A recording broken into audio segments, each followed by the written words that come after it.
listening to Impossible Coin, a video game podcast about video games. I am video game Brian Cartwright. I am joined by video game Deegan Somerset Mm-hmm. and video game Rocky Hardy. It's controller Rocky Hardy now. What? Controller? Like a multi-tap? Yeah, I mean, I'm a pad player by trade, so. Oh my! You know, I was just thinking about how one of the things that will always mess me up, no matter how many times I think about it, how long I have to get used to the idea, is that Sega Genesis controllers work with Atari 2600s. I hear By you. default. Yeah, you just plug them right in. Yeah, just plug it right in. Works just fine. Cool. Shoutouts. Yeah. Messes me up every time. I mean, do you prefer the buttons? Do you prefer the joystick? I mean, I am of an age where my hand craves a thumb pad. You know, I'm for sure. Yeah. I am a believer in the authentic experience. So like I generally do joystick, but there are also like homebrew games for the 2600. There are people who have made platformers for the 2600, and which require like 2 buttons of input. So if it requires two buttons of input, then like by default you cannot play it with a standard Atari VCS controller. Right. You know, like the beautiful instruction manual will be like, first plug in a Sega Genesis controller. All right. Crazy. We'll play your homebrew Mario game on an Atari with a Sega controller. What a time to be alive. It is. Oh.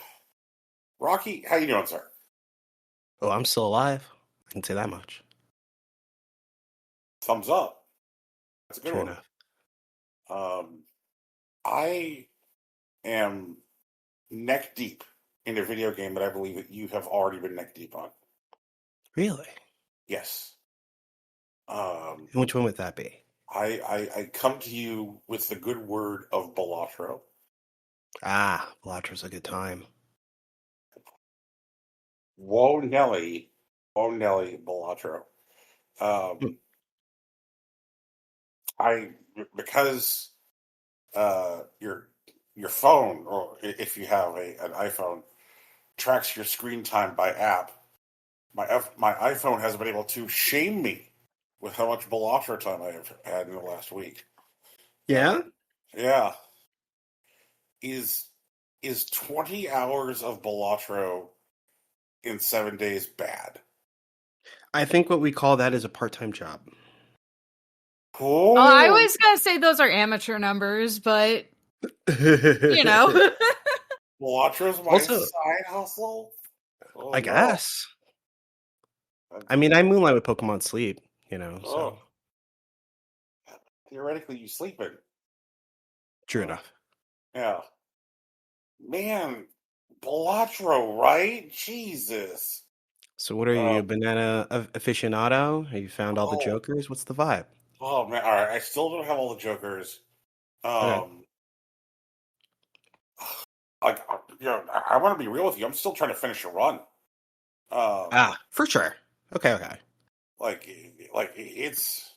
I thought I could taste victory. The other day, but I just got too overconfident. Okay. I was using the blue back deck. Okay. Which extra hand. Yeah. Yeah. Mm-hmm. And I got a joker which seemed to be exceedingly helpful. The Joker was like, okay, we're going to treat clubs and spades as a single suit and hearts and diamonds as a single suit. Ooh. I hope. Do you have the checker deck? Actually, just asking. I do not have a checkered deck. There's straight up a deck that just does that. It actually just gives you 26 cards, basically 2 suits worth of like spades and hearts, and it's a very strong flush deck. Oh.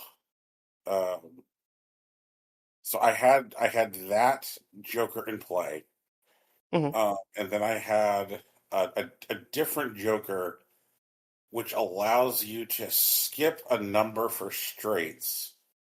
Ah, yeah, that one's great. Yeah, so I had those two going. A third Joker, which was give you a multiplicative bonus based on how many Jokers you had in play. Okay. And it's like, okay, if so if you have like 5 Jokers, it's times 5. Right. Yeah, so I've got that one. And then the next Joker I had was a little picture of a walkie-talkie. The 10-4 Joker, which gave you like a stupid multiplier for 10s and 4s played in your hand. I'm like, oh, that seems pretty great. And then my last Joker was a just like a multiplier for hearts, right? It's just like if you play hearts, feel like you get a bonus. And I'm like, oh, this is great. I'm like, I'm set up for victory. Nothing can stop me now. I'm the pop-up. And so then I get to my boss blind. And it's like, hello, how are you? And I'm like, I'm good, boss blind. What's the score today? And they're like, well, you know how you've got that Joker in play, which says that that all the black suits are one suit and all the red suits are one suit. I'm like, yeah.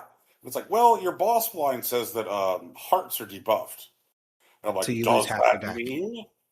Yeah. And yes, it does mean that because I had that Joker in play, that diamonds were also debuffed. And any card, you know that like little zigzag lightning thing. I call it like, is it like multi-suit or whatever? One of the things you can do to your cards when you open the astral packs, where you can like grant a card additional suits, like an individual card additional suits. Like I had, as I was pushing through the run, done that several times. Right. And so there were now several cards that were debuffed in the deck. I'm just like, oh, this is great. This is fantastic. Various things that have tased me on runs. There's a boss which says like, hey, if you've played a card previously in this round, it's debuffed during the boss one. Like that one sucks. That one's mean for sure. Yeah. And there's like the one which is just like, I think it's just called like the big blind or whatever, where it just like says like, yeah, okay, we're just gonna double the size of everything. Congratulations. Yeah, it's like hit this one, dog, and it's like, oh, okay. Like, what are we even doing here? Honestly, Brian, you're gonna get there. You're gonna get the numbers go burr, and it takes time. It's a roguelike. You know the vibe. Yeah, oh yeah. I like that it is a roguelike for people who are old and slow and have old and slow reflexes. Mm. Yeah, like I do not need to like make sure I am parrying the swords, if you know what I mean. Like I just I hear you. yeah, but I still get them roguelike thrills, and I'm like, oh man, this is great. When you do get things going, which are crazy stupid, it's Yeah. so much fun. Oh hell yeah. Yeah, there's a Joker which is only half of a card, um, Yep. and I know the that guy. Joker's like, if your played hand has three or few cards, you get a 15x multiplier. Um, and I was like, oh, that's very handsome. So then I used one of my celestial cards to enhance three of a kind. And then I pulled into the Joker that specifically buffs three of a kind. Yeah. Um, and then another one which says if you play any card, um, if you play any hand which is not your most commonly played hand, Mm-hmm. then that gets an increasing multiplier based on how many consecutive times you've done it. Yeah, that Uh, one's tricky, but it's very cool. yeah, because you just basically end up like slaloming back and forth between like hands, going like, okay, how many times have I played this hand? All right, now we switch to this other hand type. Mm. But like the first time with that configuration of jokers that I just played a pair of sevens. That's it. A pair of sevens. And the pair of Yeah, sevens scored like 4,500 points. I was like, that'll yep, do it. yeah. I'm like, I am a golden god. Um, Well, Brian, I want to bring your attention to this video that I posted. You don't have to watch it right now, but I do think that you'd get a real kick out of it. Because every run in Balatro is seeded, and there are some real seed scientists that are doing the work. And there's this guy, RT Game, who got a bit of a splash a couple years ago by like trying to like uh plan out and execute like the perfect run. And there are jokers that you've never heard of making hands that you cannot fathom, and they do like the broken calculator thing where they basically hit like 3.15 to the 300th power or something and breaks oh, the game. It's very sick. I love that. Oh, Yeah, right. should I get the Joker? Because like every time I see it in the store, I fear it. There's a Okay. Joker which Hmm. is just, I'm broken, and like it kind of like it flickers. And Okay. like yeah, like it kind of gives the idea that like whatever multiplier it does changes from second to second.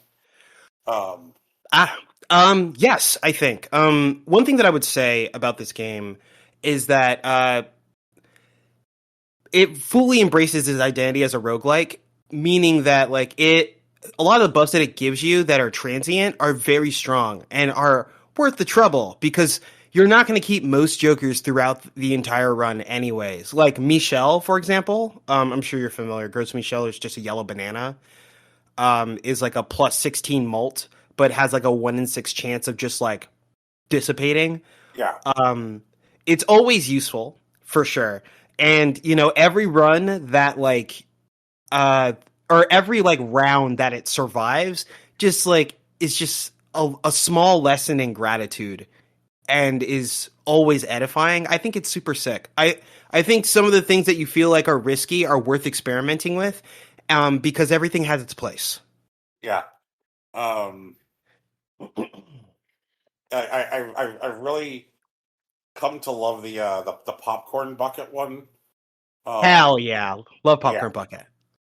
yeah, because like that can really help you just like carry you through your early rounds, so that way you can just start like Mhm. like piling on cash and grabbing those like celestial cards. Like, you're True. like, oh man, and just figuring out ways to like just really just like optimize. Just like, okay, if I put a seal on this card, then I'll get this much extra money. Just like it, just like, oh man, like it really is scratching so many different kinds of um like itch at once. Like I did not expect that this would really hit that deck building vibe. Like I think I maybe put too much stock in understanding it as being this poker solitaire hybrid, and it is a poker Yeah, I hear solitaire that. hybrid. It But is. there, Yeah. yeah, but there is so much like optimization and control that Right. happens like between rounds, like so many like auto chess. Like the most Hmm. important part in auto chess is between the rounds. Um, Right. and it's really true in Balatro as well, where you're just like, okay, like like what optimizations do I want to take? Like what card tweaks? Like, do I want to make this particular card a steel card?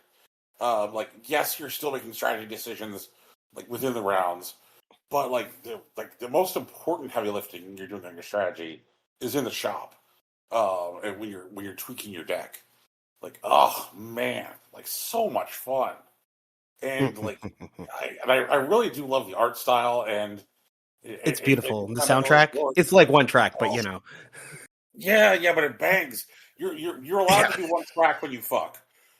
True. Um, and I was just so pleased when I like went and I poked into the settings and discovered all of the alternate um uh suit faces for the cards. Like, oh man, I can have a little Among Us guys. Hi, Among Us guys. Um, or like it's Shovel Knight. Hooray, hello, Shovel Knight. True. Um, yeah. So now it has this like Smash Bros flavor to it as well. It's just oh man, yeah, what a vibe! What a Hmm. vibe! Oh yeah. So I like yes, I have been absolutely just like neck deep. I know I haven't been delivering anybody's burritos, so I don't think we can call it a part time job. But it has definitely gotten its hooks in me good. For Um, sure. yeah. Um, yeah, I guess I don't really play. It occurs to me like the way I interact with video games now. I don't really play new video games because like what Blockers are like what 2 years old at this point. Yeah, but honestly, Brian, I've been really thinking about this lately. Based on like what my backlog looks like and how interested I am in it, truly, I don't know if I need to buy a video game for the next like 3 years. Yeah, Like, like it's not like I'm not saying that I'm like going to refuse to or anything. And if there's something that like catches my interest, then sure, I'll give it some attention. But like, I don't need it. You know, I got so much stuff that I want to right, play. right. Like um, God, and like so one of the other things I've been doing is revisiting Skyrim, and I was For just like, sure. I was like, I'm gonna do the thing that I always talk about doing in Skyrim. Um, that like I that I've personally never done, which is that like like when I start the game, like I'm not gonna go talk to the Jarl of Whiterun, which means that I am able to tromp all over this landmass and not be bothered by dragons at all. Like there are no dragons bothering me because like no dragons will bother you until you trigger the main quest. Um, and so like you're able to just wander around and like it's like it's funny. Like I came across a word wall and I learned a dragon word and I was like, "Oh, cool! I've got this dragon word, agony, which does damage." And the game was like, yeah, bud, but in order to use a dragon word, you need dragon souls. Maybe you should go to Whiterun and talk to the Jarl. I'm like, or I could not. I could not. Um, and so like right now, like I'm having fun. Like in the like with my run, just like really focusing in on like doing the Assassin's Guild stuff early because like the last time I played through the game, like I just did everything. I just treated it like a glutton at the Golden Corral, where I'm just like I For do sure. everything, and like I don't really focus on role playing at all. And I'm like, no, I'm like I want to make a build where my character um, doesn't really do things which isn't consistent with their interest or moral center. I actually want to role play. And like so if somebody's like you're like, please help me find wagon wheels for my cart. I'll be like, yeah, no, fuck off. Like I just won't do it. Um like because that's like I'm neck deep with the Assassin's Guild. Why should I help you find wagon wheels for your cart? Like that's not who I am. I'm the murder boss. Murder bosses don't care about your wagon wheels. Um, and it's been a lot of fun. And like I did not remember just like how like intuitive and comfortable like the controls were like that it like I'll say this with the exception of climbing stuff. Climbing stuff in Skyrim is the god awful worst. Jesus Christ! If they're just like, yeah, here's an incline, it is steep. That is not video games. It is not a video games moment. It is a steep incline in Skyrim. It's bad.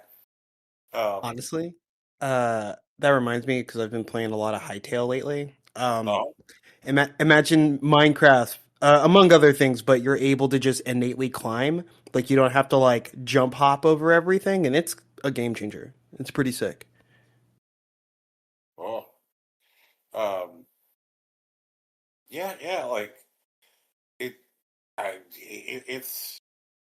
it's been pretty great. Something which has been less great is I tried to revisit Grand Theft Auto 5, and every time I touch it, Hmm. uh, I feel like I'm swimming through peanut butter. Okay. Um, it just it feels so incredibly slow, and I'm still like it's still early going, but like I'll be like driving on some like mission, Hmm. and um and I'm just like okay, like I'm just like this is boring. I'm like all I'm doing is driving this car, and like and I know that driving all games are like I know it is possible to be like all I'm doing is driving this car and have it be like snappy and fun and exciting. Sure. Um, but like there's so like it really does feel like what Grand Theft Auto was offering with five is just this like giant terrarium, just this giant sandbox where it's like if you're smitten and taken with the idea of having a pet Los Angeles, then like it's Hmm. for you. Sure. But if you're not particularly interested in having like a terrarium of Los Angeles inside of your television, then you're just gonna be kind of bored. Um, I wonder if that'll hold true for six. Like, will it be like, hey, if you want to pet Miami, this is for you? But I mean, I know that like there's like expanded systems in six, like for God's sakes, the Moon works. Like the title system is impacted by like Yeah. the shit like that, and so like I don't know, like actually just like goofing around and trying to do stuff in five, like it really only seems to like have value if you're like actively outside of the mission system and you're just like Hmm. driving around, just like, oh, this is LA, this is LA. If you're like, oh, I want to, drive a car or shoot a guy, like it's boring. And Mhm. I don't know. I don't think this was anywhere near a consensus at the time, or I don't think this is an idea which has really emerged since then. Um, I what does do it want to stand? say that it this might be just like an experience thing because I know that you spend a lot of time, say, like in Hitman, which kind of does like the terrarium sized LA, but for various places around the world, and they are meticulously made with care, and the moment to moment experience is very much cared for. And Grand Theft Auto is very much just one space, and they kind of allow you to put yourself in a situation and or put you in a situation, and that feels a little antithetical toward the experiences that you've, like, I don't know, gushed about in the past. Yeah, like Hitman, the sandboxes in Hitman are like, like obviously much smaller. Like they're compared to Grand Theft Auto 5, they're tiny, they're microscopic. Hmm. But um, the rules of the road, like they're these like tightly wound pocket watches where I'm just like, if I do this in front of this man, then I know that this other man will do this thing. Um, it's funny. I'm a member on a Discord server, and I've just started like serving up Hitman contracts to people on that server. Um, and it's so funny because like there's things that I've just taken for granted now for a decade. It's just like, yeah, like this is just how Hitman works, and that people still just like they're just like shocked. Like I was like hanging out last night when like one of the people was like trying to solve a contract, so I was watching him stream my contract, and he's just like, I don't understand, man. He's like, that guard in your contract, um, he never moves from his position. How in the world am I supposed to like shoot him and not be seen? Because like the contract called for killing a particular guard Hmm. with a pistol, with a headshot, and he's like standing out in the middle of town square, um, and I'm like, well, you'd want to get him somewhere where you can shoot him. He's like, it would take forever to coin him, and I don't know. He's like, how can I coin him somewhere? I'm like, there's ways to move guards that aren't coins, and he's like, it just like it. But like, there's so much. Like, I guess sometimes it's possible to forget what it's like, like when you're understanding like the depth of your own knowledge of a game versus like the average player of it. Sure. Yeah. Um, like people who didn't understand like what privileges like cooks have in Hitman. Like most costumes aren't allowed to carry knives, but cooks can carry knives in Hitman. Or um, like if you're dressed as a cook, then you're allowed to like put stuff into any served food on the map. It will not show as an illegal action if you stir something into someone's food or drink. Um, and just like most folks are like, oh well, I assume that like if I'm dressed as a cook, I can only poison the stuff in the kitchen that I work in. I'm like, oh man, like like you got to go grander with your vision. Like, what are the weird ways the system interacts with itself? Um, like yeah, like like Grand Theft Auto is like, oh wow, it's morning rush hour, neato. Like um, if I want morning rush hour, I can literally just interact with the real world.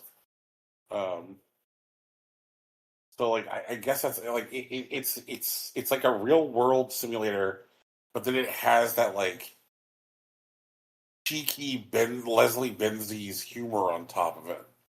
Um, I don't know.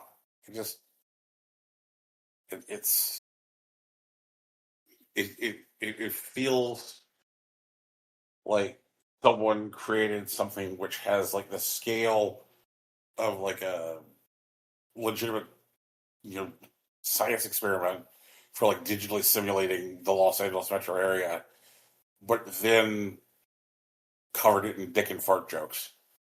So strange. Well, sure. Oh, Rocky, what you playing, man? I'm playing so much stuff, dude. I've I mentioned earlier I've been playing Hytale. We have a collab going on. We're doing a survival multiplayer server for well, it's not even Riot. They're their own company, but they were bought out at Riot by some time. You know the Hytale story, right? Like they were bought out by Riot Games. They were in development for like 7 years. Riot decides to shutter the project. They buy their license to the game back. They release into early access. Yeah. Word. Well, yeah, we've been playing that. It's been pretty good, honestly. I've actually taken to like approaching it like Monster Hunter. I switched to third person. I make sure that I can like handle myself in the field, but you know, I'm mostly resource gathering and pushing progression, and that's been good for me. I've been having a lot of fun. I just recently unlocked a couple magic stabs. And they do seem resource intensive, but I haven't tried them really yet, so we'll have to see how that goes. Teagues and I delved into the mouth of a active volcano. Well, I guess it wasn't active. It's not like it's set to erupt, but there's lava everywhere, and that was a time. Cool. And just like exploring like the space has been really interesting. They've been really pitching this idea of like they have a unique way of like world generation. I don't claim to know everything about it so far, but the feel of the game has been very good. And I haven't quite gotten into building yet. I think that's where I'm probably gonna get locked up or whatever, but I've been having fun with that. I've been playing Final Fantasy 14. The new raid tier is happening and it's cool, but I showed up a little late. You know what? Actually, in retrospect, I feel like every time I show up a bit late, but it feels especially bad this time. I wasn't able to clear the first fight until week 3, and I admit that I wasn't like prepared to go on week 1. It is what it is, but my biggest problem missing those first couple of weeks is that the people that were ready, like breezed past it and then basically sequestered themselves from everyone else who hadn't. And so my biggest obstacle to actually clearing the first fight was finding people who could deal enough damage. And that was a severe bummer. And after I cleared it, I checked my logs against the community, and it turns out, despite being the person who dealt the most damage in that instance of the fight, I was only in the 21st percentile of my class. So I've put it down for a bit because I don't know how much longer I could keep pushing at that. But I have been playing a lot of Rabbit and Steel, which is like the like bunny flavored raid simulator game that I came across last year, and I've been playing that on stream. That's been fun because there've been people who like pop in and play and all that stuff, and it's been fun playing with friends. I think actually, like then just like swinging at runs of my own, or even just swinging with randos. Like even like winning with randos feels different than like losing with your friends. I feel like losing with your friends has a bit more intimacy to it, which is cool. I've also been working my way through Shin Megami Tensei 4 again. I've gotten to the point where like the cards are on the table. Like they've given up the ghost and admitted that everything is demons. Where like there are demons that are like essentially posing as like the Christian archangels that are running the medieval society that's sitting on top of Tokyo. And then there are demons underground who are trying to make sure that the big ones can come through by, opening a portal. And then there are people who are sating the demons that are in play by taking, for lack of a better term, undesirables, right, young children or problematic adults, and harvesting their neurotransmitters to process it into pills to feed to demons in exchange for their promise to not attack humans, which is, its own thing. So at this point, like, you've realized that the Archangels are interested in nuking everything that's still inside the dome that contains Tokyo. The demons that are inside of Tokyo are trying to calcify their lead by getting their biggest players into play, and there are humans who are just trying to stop the bleeding by sacrificing their fellow man, and now it is the time where you have to figure out if any of those things are things you want to align with, or if you are dedicated to searching for something better. And I'm going to do the latter, and obviously the latter is a lot more work, because like if I took the other ends at this point, I think I could finish the game in about 5 hours. But like looking for something better takes about another 20, if I remember correctly. So that's cool.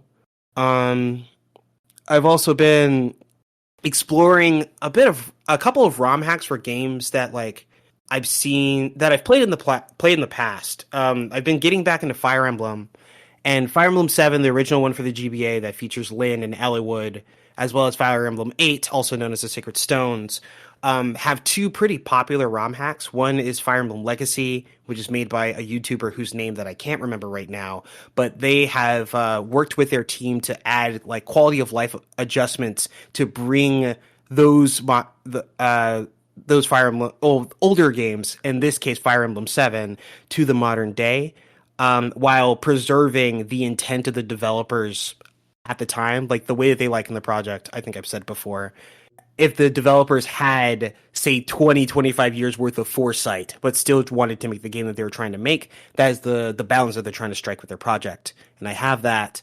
And I also picked up a Fire Emblem 8 ROM hack that doesn't follow lords at all, but instead follows a group of farmers who, affected by like their war-torn country, turned to banditry.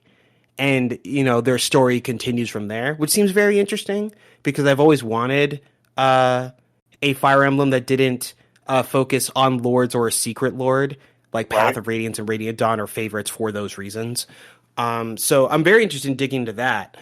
I also was reminded of a not GBA game, a Game Boy Color game that I played a long time ago that I wanted to revisit, called International Track and Field, that I've been messing around with, where you play like a college-aged, athlete preparing for a decathlon, and you play like an RPG sort of like day-by-day simulator of their life, as they prepare to be like the top decathlon athlete in their like system or what have you. And I remember thinking about how seriously it takes like safety during training and like personal injury that I wanted to like interact with again. And so I've been thinking about that a lot, and I've procured a copy of it. And also, by the time this comes out, no, actually a little after, I think it'll be that Friday, there is a project that I've talked about before, Pokemon Echo, which is a Pokemon fan game that seems to be set off the west coast of Africa, that is going to be released in an episodic faction, and their first like revamp project, denoting their episodic nature, is supposed to come out at the end of this week, and so I'm looking forward to playing that. And then I dabble in the other things. I'm still playing Mahjong. I haven't gotten back to gold yet. I've been yo-yoing around what's effectively Silver 3. I think they call it Adept 3 in this case. So I am still a personally disgraced Mahjong expert, but I hope to remedy that in the near future. I believe in your ability to do that. Thank you, Tegan. Oh, but I did have a question, and even for you people listening at home, I'd love your input. I need a new feat of strength to aspire to. What? Define. I need a new... What do you mean? Or Are we talking like a high score here? Are we talking like an active skill? Like what is Either is fine. I've been thinking about this for a while. I need to work out more for XYZ reasons. Mostly health, I think. Oh, you mean like you mean not video games. You mean Yeah, I need a feat of strength, like a human feat of strength to aspire to. Those are the words. And so like I need to work out more. And my biggest problem is motivation because I definitely have tools and I definitely have knowledge. Like I know how to get in shape, and I know and I have the tools necessary to like put together a regimen. The problem is that every time I think about working out, or even when I start working out, I ask myself, what am I doing this for? And like the closest thing that I have to a motivation is a nebulous concept that like my health in the future depends on me working out now. But like also I don't know that guy. Like I think that's like I'm definitely someone that's connected to my past. I'm connected to my present. I don't know future Rocky. I don't know who that guy is. He could be anybody. You know what I mean? Is it a dex build though? It is dex build, but I need some amount of like physicality. Like I know that I need more muscle mass specifically, but I don't specifically because I'm doing a dex build. I think dex int, honestly. Int isn't my fault. Actually, it's more dex charisma, but int isn't my fault. But Int is one of those stats that like you just kind of showed up with because of your backstory. That's not your, yeah, that's not something like you're that. like, actively dumping points into. Right, exactly. And so like but the thing is it turns out that like I can't dump my strength anymore, apparently. But like I don't care about most feats of strength. Or rather, what I would say is that most of the things that I would expect that I would need strength for, I can already do. So like when I'm trying to think about like when people talk about why you need to get in shape, like so you don't like feel tired going up the stairs, or like you don't get winded on a long walk, or any of the the common things that people talk about or whatever. I'm like, I'm already there, but you're telling me I still need to work out. So like what do I need to be able to do? And I haven't gotten an answer to my satisfaction as far as I can tell. Maybe there's something that I've forgotten. I don't know. Like, but it's been bothering me because I know intellectually that it's something that I have to do, and I can't get started because I don't care, because I feel like I'm actively wasting my time as opposed to any of the other pursuits that I'm personally interested in. And that's a problem. I acknowledge it, and a petty one at that. So like I just need an answer. And so like if it becomes like a situation where I need to personally believe that I need to be able to pull a 2-ton truck with my strength in a rope or whatever, then so be it. But I currently don't feel that way. Do you know what I'm saying? I know what you mean. Yeah.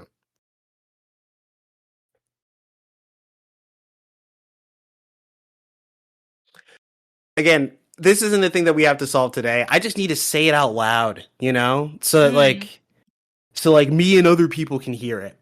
And if this becomes people clowning me about feats of strength for the rest of my life, if I get in shape because of it, I won't care. I mean that wholeheartedly. And if future me has a problem with it, then like tell him to listen to this podcast again, and then he'll understand, or at least that's what I'm choosing to believe. Man, I don't know. I don't Right? like everything I can immediately think of is dumb. No, tell me the dumb shit. I want to hear it though. I sincerely do. Please. Like I want to see Rocky tear a phone book in half. Ooh. Oh, I don't care about that. I want Rocky to haul a 50-pound suitcase up 10 flights of stairs. Okay. I'm interested in both of those. They're both kind of insane. I can feel it, but like 50-pound suitcase. I'm writing them down. Okay, so first I'm writing down tear a phone book in half. Without hurting yourself. Here's the thing. Like I don't want you to tweak your back. I don't want you to like drop it. I don't want you to like, you gotta make it all the way up the stairs, all 4 wheels on the bottom intact, Oh, okay. So that's funny. I was thinking like a Valis, but you're thinking of No, like I'm thinking, luggage, like, which is something yeah. else. Yeah. Okay. I'm I going mean, you to. can go with luggage and you can do a Valis later. That's fine. But like, Okay. Then I'm keeping the word suitcase and I'm leaving it. I'm putting an asterisk to leave it up to various interpretations. Up 10 flights of stairs. I have them both. Okay. Because I can. The thing is, because like both of those feats, like they're not just nebulous things, you know, like I can see the various pieces that are involved. I can like phone book, I know there's grip strength and it's not just hands, it's like it's also forearms and biceps and shoulders actually that like are necessary, and then you need a base to be able to hold yourself in place to let those muscles work. All that makes sense. 50-pound suitcase is also like lower body, but it's mostly like quadriceps and shoulders, along with the endurance of like the hands to hold on to the thing while it's pulling against you. I can understand those things. Okay. I think I can work toward those. I'm gonna give them a shot. I'm open to more, sincerely. Um Also, I'm just reminded about this thing. In Street Fighter 6, they announced their latest DLC character, Alex, and he has a trailer. Um, and Brian, you'll be delighted to know that fucking Alex in Street Fighter 6 is straight up just Kenny Omega. Yeah, I saw that. Like they're not even fucking around. It's just Yeah. He's like he does his one of his supers. It's like a specific super because like his supers are doing the anime fighter thing, which is super cool. Actually, I truly believe that that Street Fighter would have never done it if they weren't pressed to. But they're doing the thing where like you get different animations based on when the super is going to kill or not. So like you get a different animation, for example, for the level 3 generally, for the level 3 if it's going to kill, when critical art, which is like a slightly different state, where like you do a level 3 when you're under a certain amount of health, and then another one where the critical art is going to kill. And also he has a command stance, which is just like the shoot, where he can like, you know, lowers himself and charges, and it's projectile invincible, and it leads to like 11 different grab options. The trade-off is that you can't block when you're in the shoot, but like it's pretty wild. Jesus. Yeah, right. Oh, man. That being said, like also even though this very much feels like a return to like one of my favorite Street Fighter characters, Abel from Street Fighter 4, because like he has like a similar game plan, in that like a lot of his stuff isn't safe, but the idea is that you play off of like your few safe moves and like hard reads to put fear in your opponent so you can like mix them up forever. I'm not sure if I'm going to play it, like mostly because I'm concerned about Capcom's moves lately, where they've been talking about experimenting with AI with basically all of their like tentpole franchises, and I don't know if anything's going to come of it, but if it does, like I don't think I'll play anything by Capcom ever again.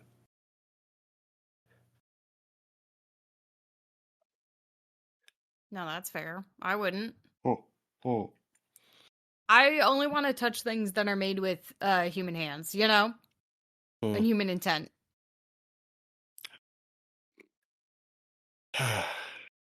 I'm still stuck on this feats of strength. Trying to think of there's also various kinds of fruit that can be torn in half. Interesting. Yeah. Can you tear a pineapple in half? Like, has a person done that before? Hey, you know what? Let's find out. Hell yeah. Come on. I know the most common fruits are like apples, you know, but that like really is just like a grip and twist. Yeah. You know, kind of situation. Yeah. I feel like that tech is pretty consistent, but I'm not sure. I know like that reminds me of there's this guy that I've been watching on Instagram lately. His account's named POV Husband, and it's his whole account is very much like when your wife wants sushi and like he's like sitting there and he thinks to himself about like how much the sushi's going to cost and like the experience of going there, and he gets so angry that he tears his shirt and then he just like opens a sashimi bar in like their kitchen. And he's apparently a classically trained chef that tried to open a restaurant during the pandemic, and because of the pandemic it didn't work out that well. And so now he's like taking his talents to Instagram and doing stuff like this all the time. I Did wish you him see well. behind the scenes for the sashimi bar? Yeah, with like the where he had tuna brought into his kitchen or whatever. Yeah, and they said the after it all got, first of all, he had to like give it away over the course of like 2.5 months because there was just so much fucking fish, and also it made their entire street smell like rotting fish for like a month. Like it took them like 16 hours to like carve it, and he didn't even do it by himself. He had like a team of guys to show up to clean this tuna, and it still took a whole fucking day. Oh man, but that guy's sick. I love POV husband. I wish him well. I hope he gets everything he needs. Ugh. I like guess the guy who does it's not exercise, it's just moving around. That guy's sick too. Yeah. My favorite is he does a companion series that's it's not cooking, it's just mixing stuff. that has done more for me than anything else, because it's always like, oh, I gotta look up like a big fancy recipe and I gotta do all this stuff and all this prep work. It's like, no, look, I got a couple bags of stuff, I'm dumping it in, I'm mixing it, it's done. And I'm like, yeah, cooking doesn't have to be a whole adventure every single time. It can just be mixing stuff, and I keep forgetting that.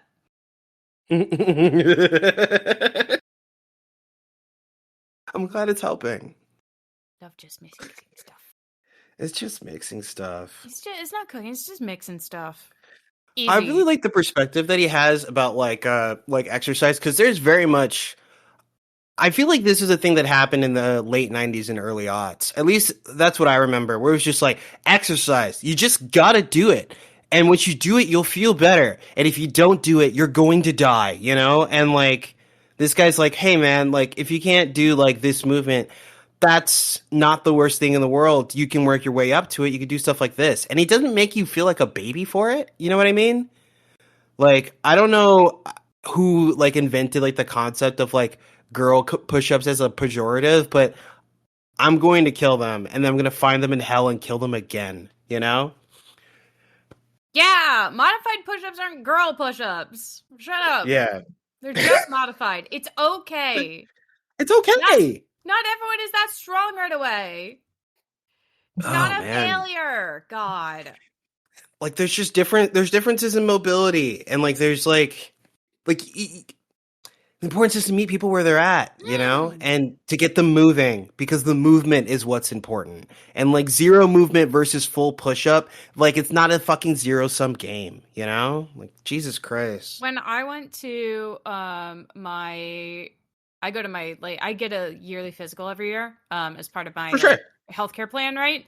And I went to the doctor and they were like, are you doing light exercise? And I was like, no, but like I signed up for a gym, and they were like, okay, well, we want you to be doing light exercise. So what are you doing? And I was like, well, I'm walking like 3,000 to 5,000 steps a day. And they were like, great news, you're doing light exercise. And I was like, what? Correct.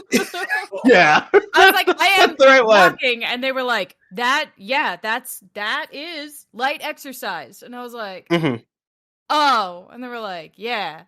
So you're already there, actually. And I was like, well, shit. Okay.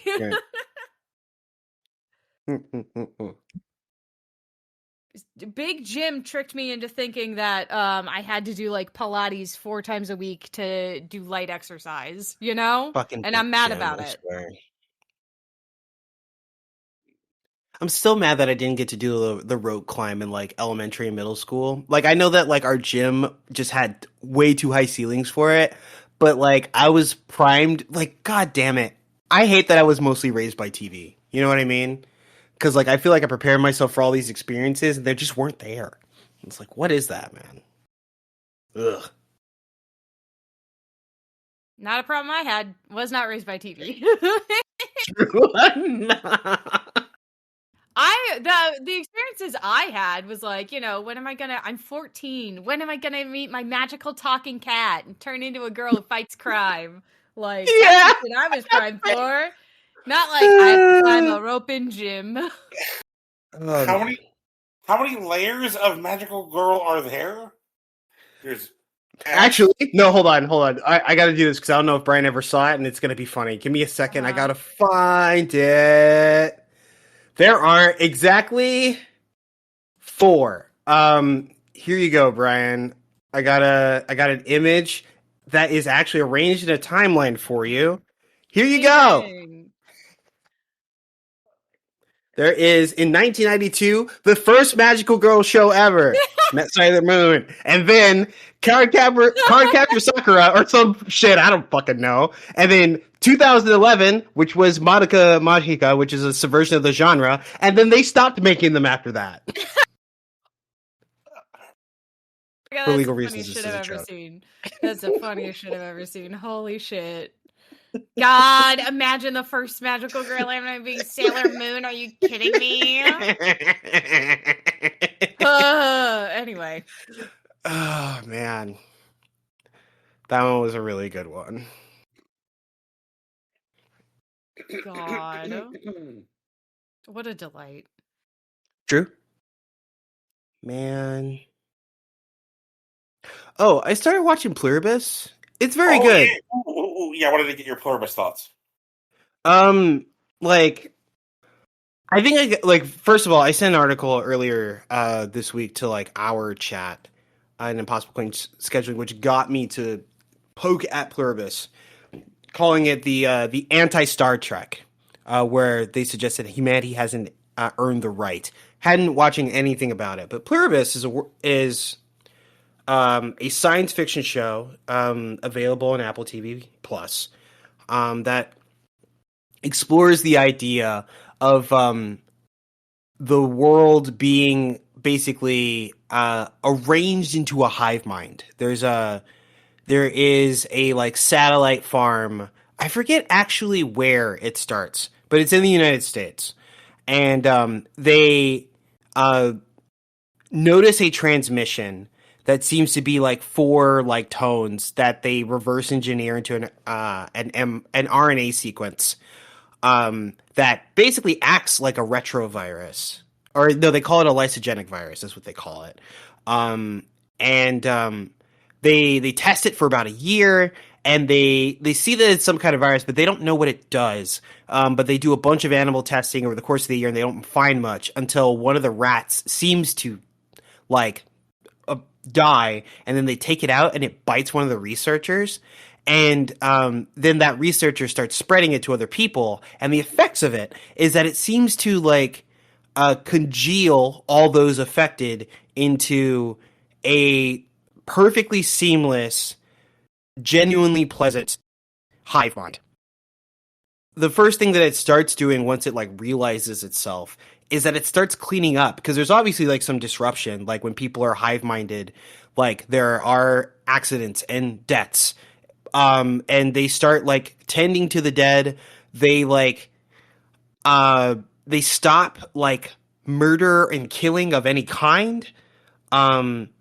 They recognize that there are a few outside their circle. They recognize their personal sovereignty, and basically cater to their whim while doing their other activities. I'm only 2 episodes in, and it's really interesting. But the fun thing about it is that the protagonist, Carol Sturgis, I might be messing up her last name, in the throes of her grief and anger at the situation, seems to be intent on rebelling against it. But while the hive mind is perfectly cooperative with everything that they ask, in addition to facilitating them meeting the other people who have also not been assimilated, she finds that she is not only alone, but more alone than she thought she was. And I don't know. I'm it's still percolating for me, but I'm understanding that maybe this hive mind is making the world a better place, but there's obviously like losses in like personal sovereignty and like, you know, the ability to like be your own person. I don't know if they're better off. I don't think I have enough information to make that determination, but like I thoroughly understand Carol's like position. I don't know how she would handle it if she weren't grieving, but like it's definitely a very good show. I think Vince Gilligan is doing a very good job. And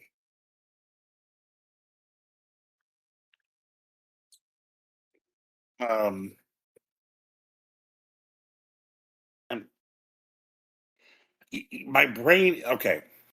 There's been a little, you know, the Rabbit and Steel thing, right? The raid simulator. Yes, no, I'm familiar with the game. I'm so interested in what you're about to say about it.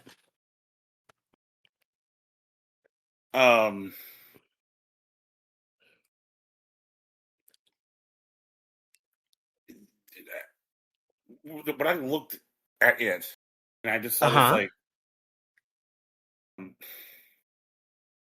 like, you know, the explosions of light and sound. We can say that much. That's it. That's all I got. I'm sorry. I just, man, sorry, Card Captor Soccer or some shit. I don't fucking. The diagram of time. Tiggy was gonna murder me. Actually, look, when I first posted that, I got really mad. My life was actually in danger for like a moment, and then Tiggy was like, "Hold on, is this a joke?" And then like, look, that did happen. I think like you saw me start to type, and then I stopped, and then I DM'd you directly and said, "Is this a joke?" Yeah. Most murders don't happen because of logistics. Before I make myself an ass here, is this a joke? But yeah, sorry, Brian, I should also add, because that image came, it was on a Blue Sky post, and the caption of that post was, "After months of research, I have compiled the definitive timeline of the magical girl genre. Be sure to show all your friends who like magical girls." Oh no. Yeah, no, it was a joke though. I was so afraid. it's what the kids these days are calling bait. Yeah, no, that was bait. Yeah, no, yeah, like yeah. It almost sometimes like I was almost evil. there's good bait out there. Like, I mean, you know, there's definitely like the schools had like bait used to be believable, but there's still some good bait out there. Like, that's the truth. Yeah.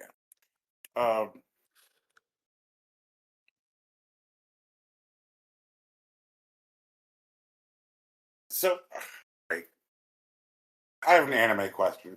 If it's a general purpose. Of course.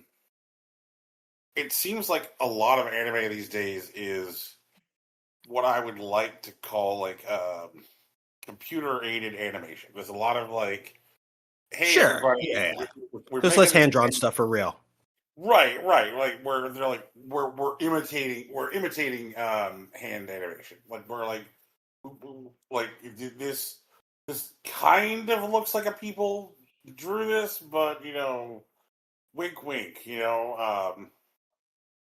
are there any studios which are like? Is anybody making actual, honest to goodness, farm to table, artisanal, bespoke, like is anybody actually making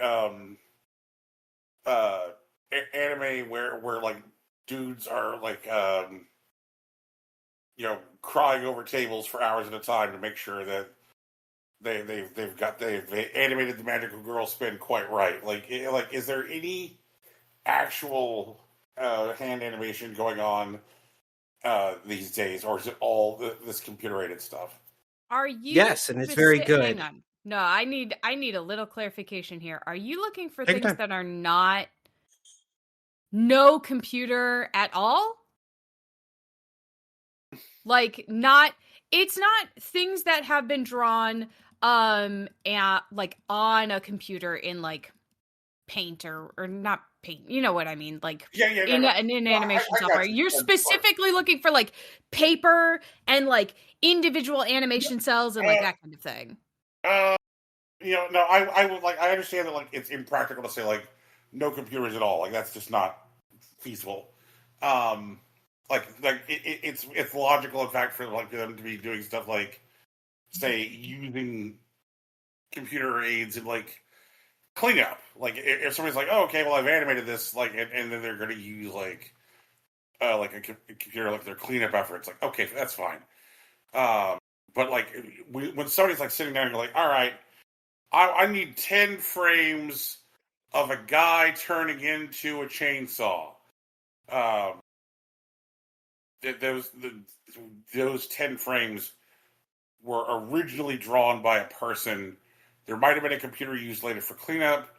There might have been a computer used to like smooth the transition from frame 7 to 8, but all of this stuff was originally like drawn by dudes.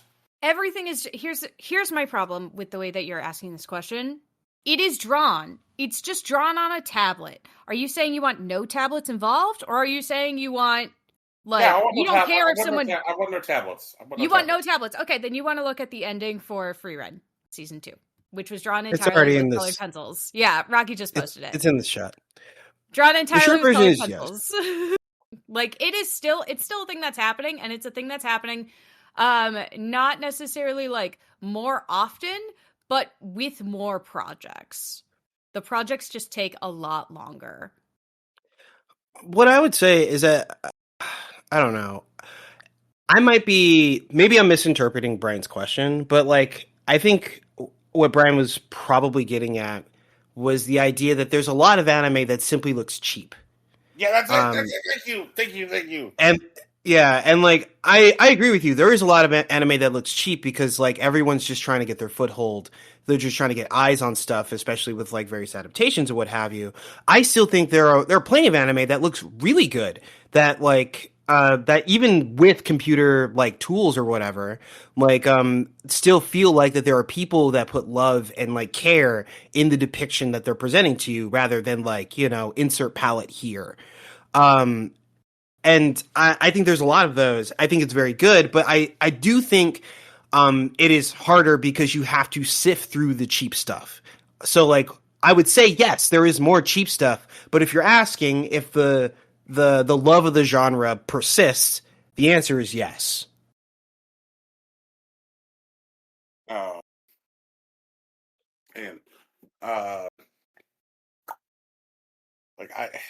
I guess like I don't think we've talked about it on the show because I can't remember when I watched it. And if we did talk about it on the show, and you know y'all can say like, well, Brian, we did already talk about this. It just you have a hole in your brain. I watched this here movie about the Chainsaw Man. Oh, okay, yeah. Yeah. You know, because of you know the high pressure socials. They're like, Brian, you got to watch your fella with you know. But one thing I was taken by with it was the extravagance of the animation. Like they do spend money on Chainsaw Man for sure. You know, like there were definitely dudes sitting in front of tablets, but like there was just the back half of that movie, which is just pretty much like one great big fight scene. Like just there's a spectacular level of just like detail and little fine bits going on at any given time in the frame, like and just like spectacular bursts of color and just really smooth, fine, fluid details. And I really did dig the fact that like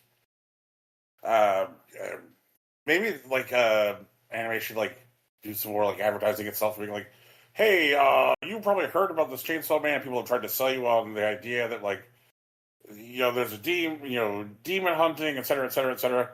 Um, this is yet another like metaphor for how puberty sucks and how adults are disengaged in the life of teenagers.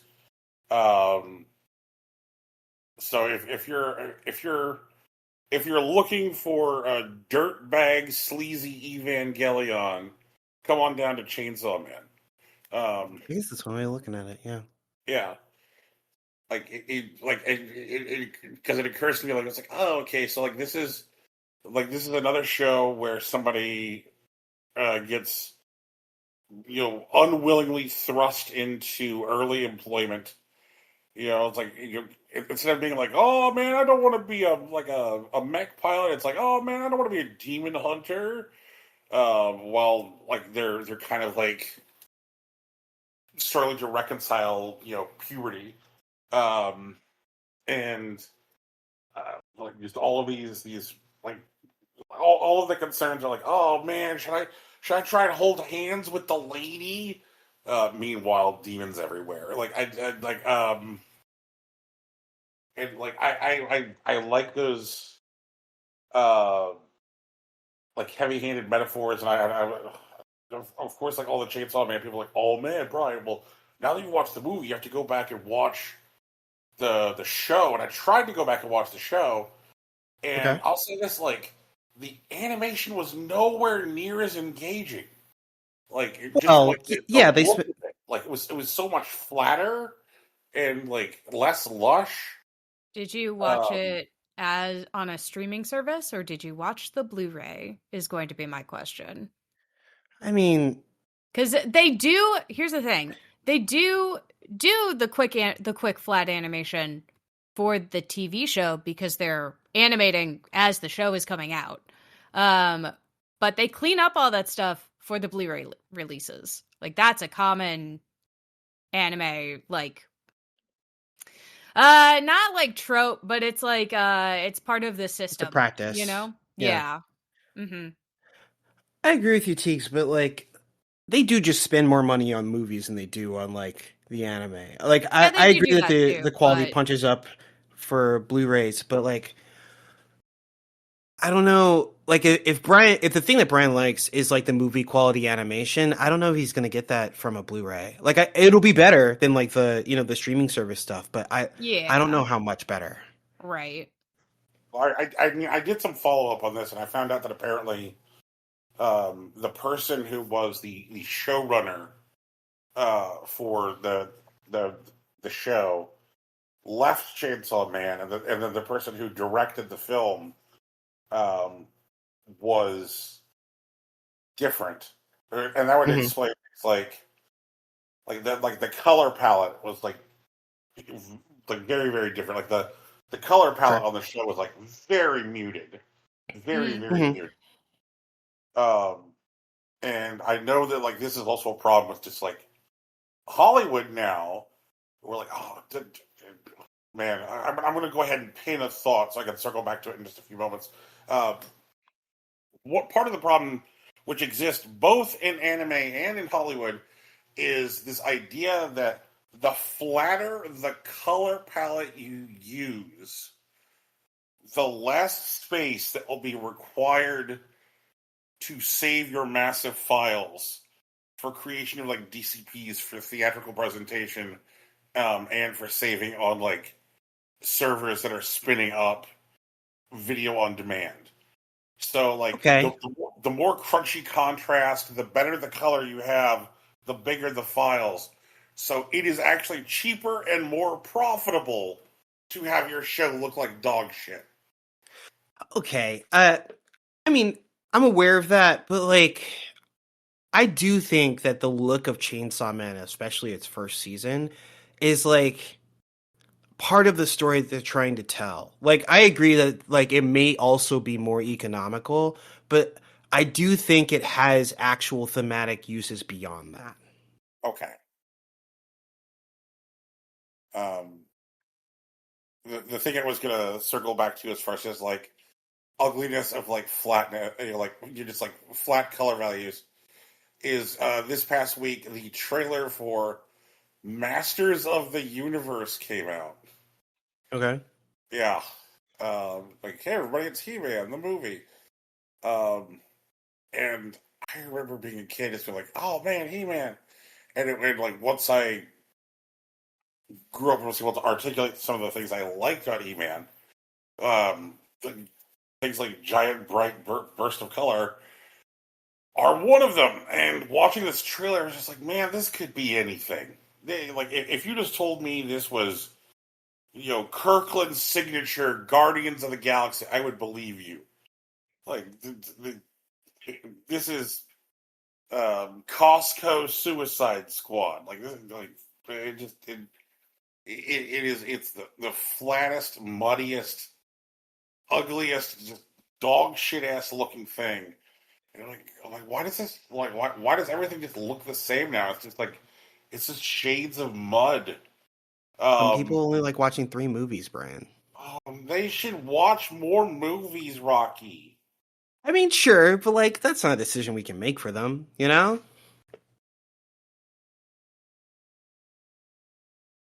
It's a shame. People out there, be kinder, drink more water, write your congressperson, and watch more fucking movies. There you go. I mean, there's a lot of good movies out there. Yeah. And if you have to drop one of those, I don't know, you could not watch the movies. But you gotta write your congressman, man. You gotta talk to those idiots. You don't gotta write them. You can call them too. You can fax them. You can show up in their office. Bully them. It's your right. True. It is your right as an American. Yep. Call them. God, let's just turn all the cyber bullies on the congressman. Like, when did we stop bullying? It used to be an American pastime.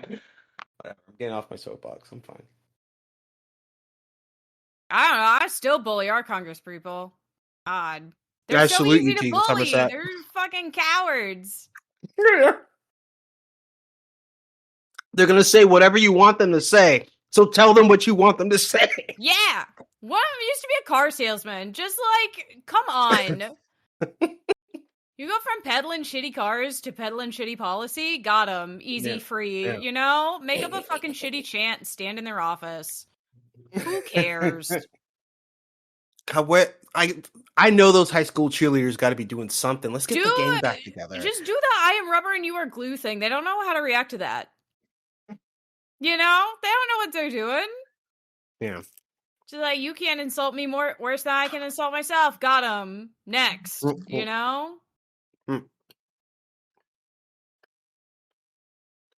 Alex showed up with a sign that said, I survived cancer for this. And they were like, what?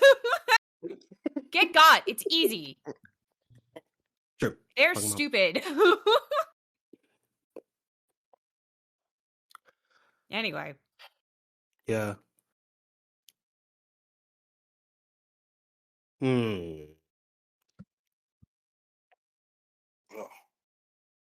I should be playing more Demon's School. I'm personally ashamed. I don't know what I've been up to, but I've been running around. Yeah? Yeah. Have you fought all the demons yet? Have you saved the school? No.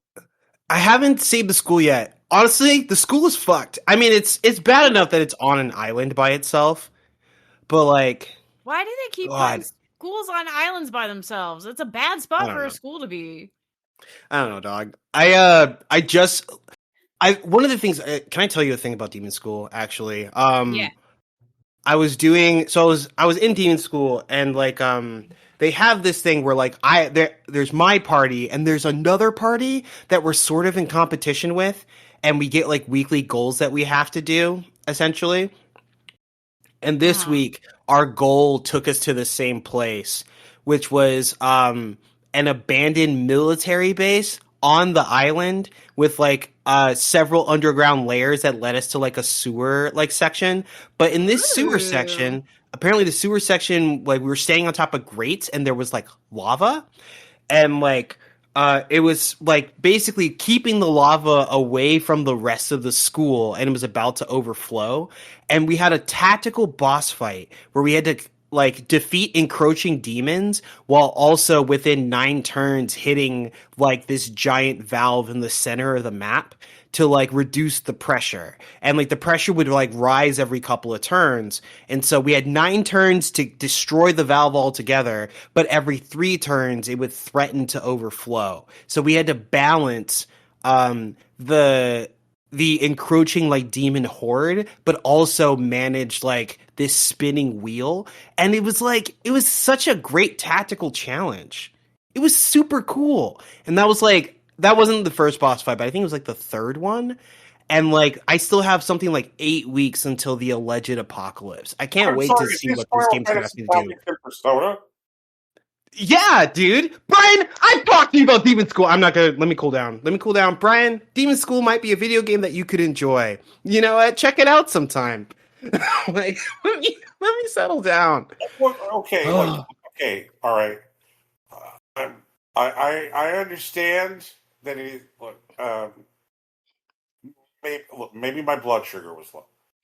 No, it's not you. Brian, I promise it's not you. I'm mad at me for not playing this game more. I've been slogging it out with idiots and fucking, like, Party Finder on Final Fantasy XIV instead of playing this obviously incredible video game. There's something wrong with my brain that I gotta figure out. But, like, my favorite Hearthstone is not playing Hearthstone.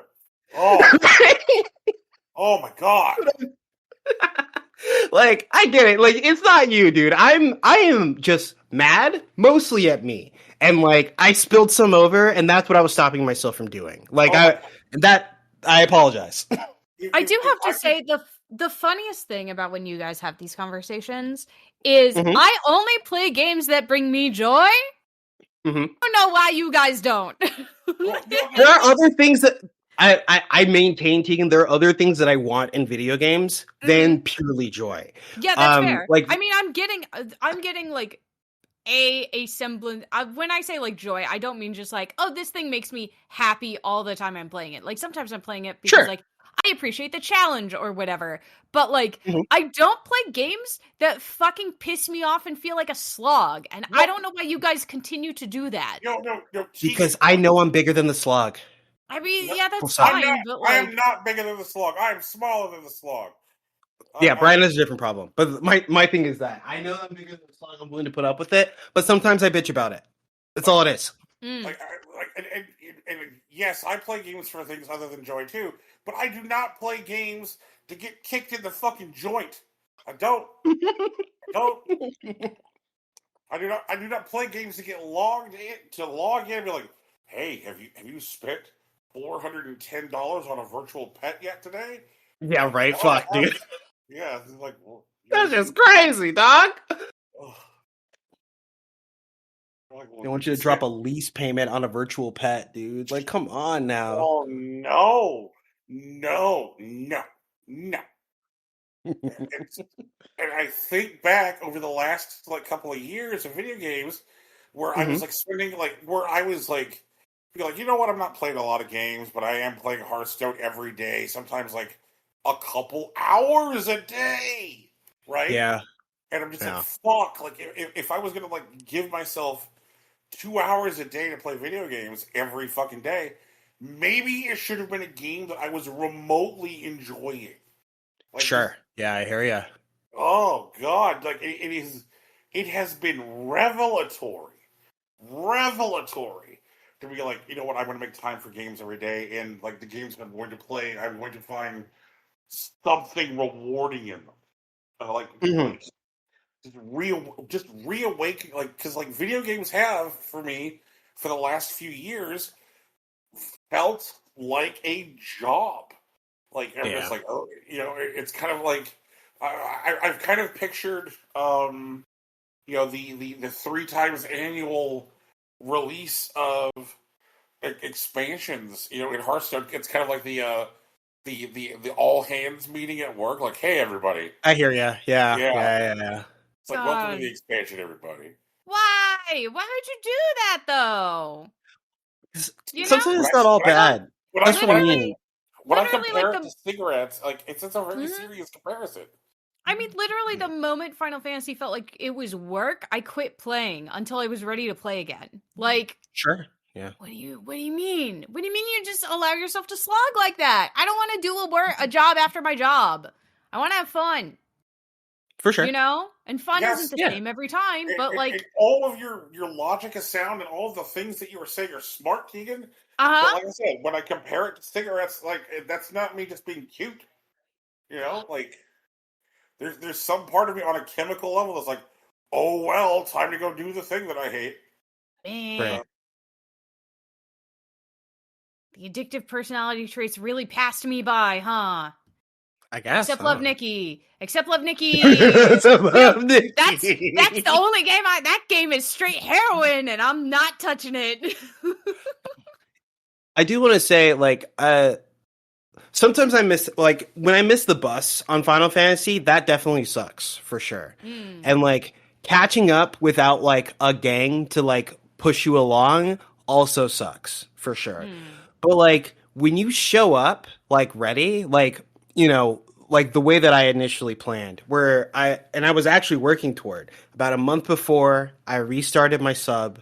And then, like, I knew that there were going to be new, like, gear that I needed to prep for. So I leveled up I got my gear up to their appropriate point so that when everyone is gathering their shit, it's just like everyone's running around together, you know? That, like, the real, like, social moment is happening. Yeah. Where, like, everyone's in communication, everyone's trying to figure out what comes next, everyone is collaborating and doing their very best and pushing each other to be better. That shit is super cool. But, like, when you miss the boat, what happens is that you run around these places that everyone has already figured out, and you're just trying to catch up. And the problem is you just can't catch up fast enough.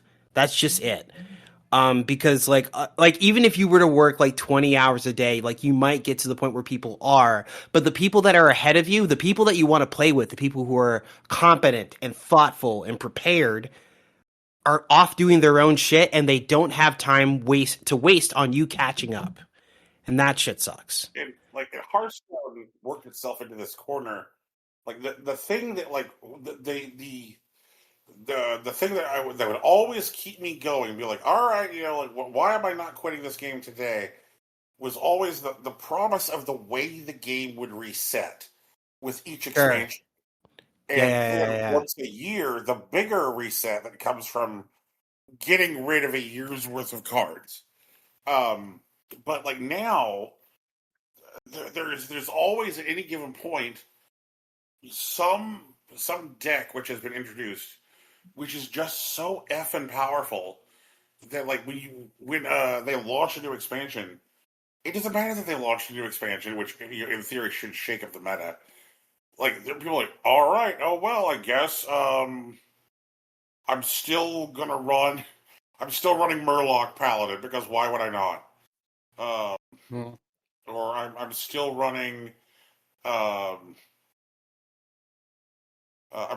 Aura Paladin, because why would I not? Or if they're really terrible, I'm still running Murloc Aura Paladin. And just like, you know, like I guess it was December 2024, they introduced like the StarCraft themed cards, and like the logic they used was like, oh well, you know, like if we're gonna finally do StarCraft themed cards, they should be stupid overpowered, and boy howdy they were.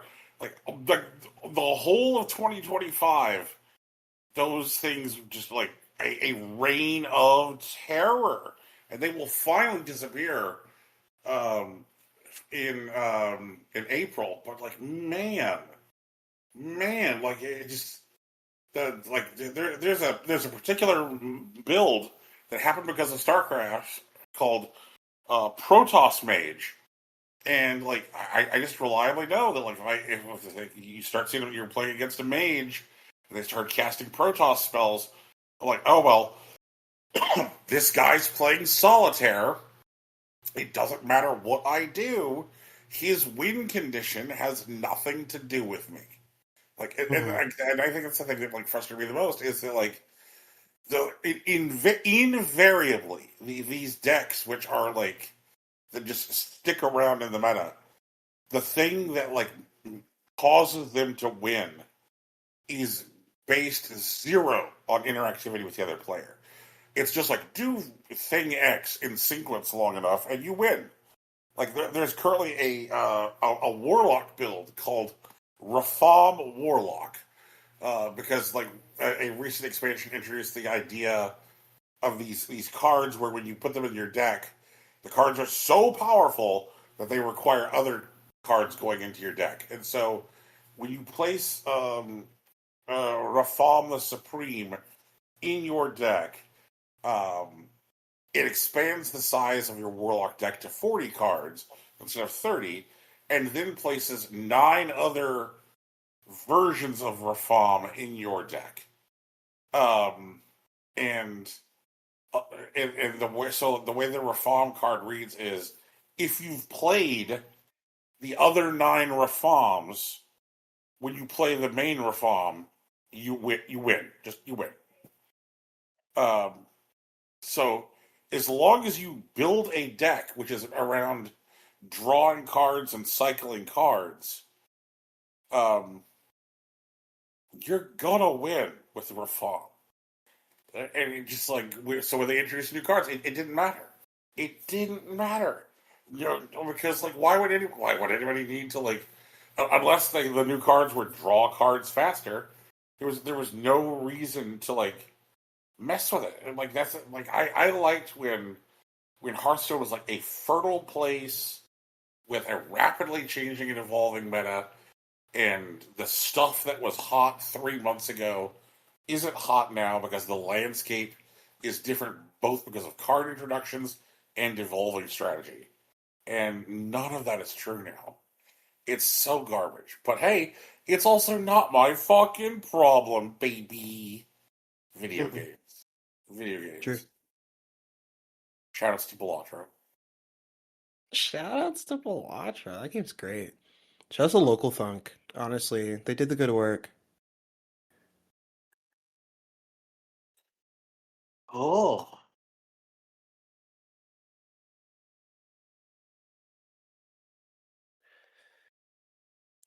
Fatigues, maybe you're right. Maybe the smart thing to do is that when a game starts to piss you off, you just put it down and then come back to it at some point. Yeah, just stop. You don't have you give them money. They don't have to pay you. You paid them so that you could be pissed off? You pay hundreds of dollars so they could piss you off? No, thank you. Yeah. No. People talk about like, oh, I'm protecting my peace or whatever. Like that's the like way to say it, I guess now. And like, meh, it's just I just respect myself too much to let myself like get like sucked into that again. Which I think is why like at this point, like, everybody I know who was playing Love Nikki isn't playing it anymore. And like, good, because that I would still be playing it. And I know myself better now to not do that. Not let myself do that, Because I'd be the only one still playing it and being like, oh, it's so good. I'm spending $1,000, Like, no, yeah. I'm not doing that anymore to myself. We learn, we grow. That's the important part. If something's pissing you, if a game is pissing you off, just put it down. Put it down. It doesn't have to be forever. It doesn't have to be for weeks. Yeah, just until it stops pissing you off and you go, okay, let me give this one a shot again. Like maybe Hearthstone will learn its lesson when enough people quit. Yeah,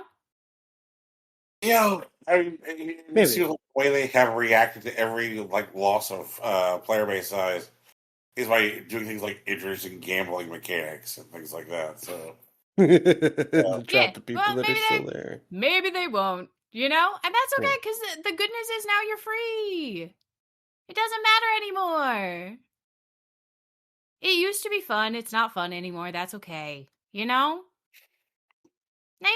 Friendship ended with Hearthstone. Balatro is my friend.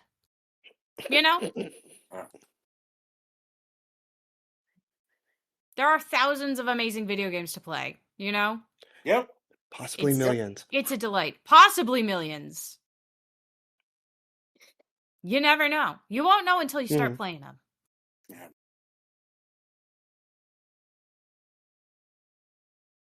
That's my soapbox. I'll get off it.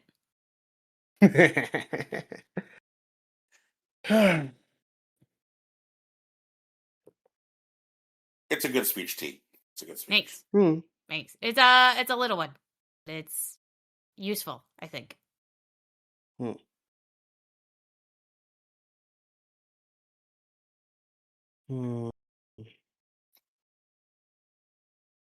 Rocky Sandeep style. I could play some video games right now. Do we want to wrap this up? Yeah. You know, I was kind of thinking the same damn thing. Lamau. All right. Well, hey everyone, thanks for hanging out. This has been the Possible Coin Podcast. As you know, you could find us wherever podcasts are found, except for SoundCloud. You know, fuck SoundCloud. But you can find us on iTunes. Not Google Play. Are we still on Stitcher? I'm pretty sure we're on Stitcher, but we're definitely on Spotify. But you can also just get the podcast direct at impossiblecoin.libsyn.com, which is where we're primarily hosted. There's music at the beginning and ending of our show. It's produced by our kid brother, now family man, Big Sach. You could find his work at soundcloud.com/BigSachNJ or the work of his band at betweenrooms.bandcamp.com. Our logo was designed by Laura Moran, which is still a miracle that we are eternally grateful for. You could find her work wherever you can type at Lauren Moran. And she also has a Patreon where she does her good business. We're on social media. I'm on Facebook and Instagram. Brian is on Blue Sky. Tegan is on Tumblr. It's all Impossible Coin. There's no dashes, underscores, or anything weird like that. In fact, if you see something weird, please let us know because we kind of want to deal with those. We stream a few times a week at twitch.tv/ImpossibleCoin. I'm currently playing Rabbit and Steel on Mondays, and what's the other one? Shin Megami Tensei 4 on Wednesdays. Tegan has been playing Peak lately, and if you ask nicely, she may play some more Story of Seasons Grand Bazaar. And we're also streaming as part of our Haytale collaboration, which is a Hytale survival multiplayer server. And, you know, there's always Splatoon Saturday. So if you want to talk to us, you can find us in any of those places. But this has been the show. Thanks for hanging out. Please send us a video of you tearing a phone book in half. Oh, fuck. Yeah, I want to see that. Like, honestly, I'd love to see the tech. Yep. We need it. But thanks, everybody, for hanging out. Peace. Bye. You suck.